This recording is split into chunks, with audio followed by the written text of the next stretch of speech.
ಆಗತ್ತೆ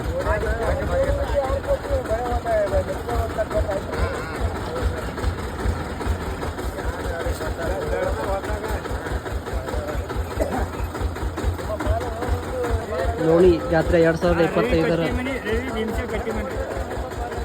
ರವಿ ಭೀಮಶೆ ಕಟ್ಟಿಮನಿಯವರ ದವಣಿಯಲ್ಲಿರುವ ಆಕಳು ತಗೊಂಡು ಬಂದಿರುತ್ತಾರೆ.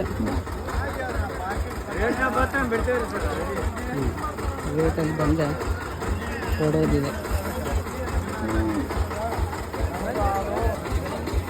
ಕರ ಹಾಕ್ಯದ್ರಿ? ಹಾಂ ರೀ, ಪೈಲ ಒಂದು ಹೊರಿ ಕರ ಐತ್ರಿ ಸರ್. ಹಾಂ ರೀ, ಮನೆ ಬಿಜಾಪುರ ಸಂಕ್ರಾಂತಿಗೆ ಮಾರಿದೇವ್ರಿ. ಹಾಂ, ಎಷ್ಟಕ್ಕೆ ಮಾರಿದ್ರಿ? ಅದು ಅಡಿತ್ರಾಕ್ ಮಾರಿದೇವ್ರಿ, 7.5 ತಿಂಗಳು ಕರ. ಅದು ಯಾವ ಎತ್ತಿಂದಿತ್ತು?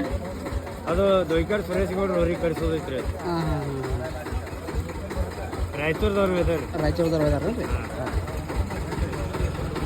ಏನು ಹೇಳ್ತೀರಿ ಅಂದ್ರೆ ವಿಶೇಷ ಅಂದ್ರೆ ಸರ್ ಎಲ್ಲ ಕಾಲು ಒಳಗೆ ಭೀ ಕರೆಕ್ಟ್ ಐತ್ರಿ ಸರ್. ಒಂದು ಎತ್ತರಿಗೆ ಒಂದು ತುಸು ಏನಂದ್ರೆ ಇನ್ನೊಂದು 2 ಇಂಚ್ ತೆಗಿತಪ್ಪ ಅಂದ್ರೆ ಅದು ವಾತಾವರಣ ಬೇರೆ ಹಿಡಿತೈತ್ರಿ ಸರ್. ಎಷ್ಟೇ ಐತ್ರಿ. ಹಾಂ ರೀ ಸರ್, ಈಗ ತಾನು ಲೆವೆಲಿಗೆ ಅಂತ ಕರೆಕ್ಟ್ ಐತ್ರಿ. ಕಿಮ್ಮತ್ತು ಹೇಳ್ತೀನಿ, ಎಷ್ಟು ಹೇಳ್ತೀರಿ? ಕಿಮ್ಮತ್ತು ರೀ ಸರ್ 1.5 लाख ಬಂದ್ರೆ ಜಾಗದ ಮೇಲೆ ಬಿಟ್ಟು ಬಿಡ್ತೇನೆ ರೀ ಸರ್. ರೇಟ್ 61107 ಲಾಸ್ಟಿಗೆ 100. ಓಕೆ.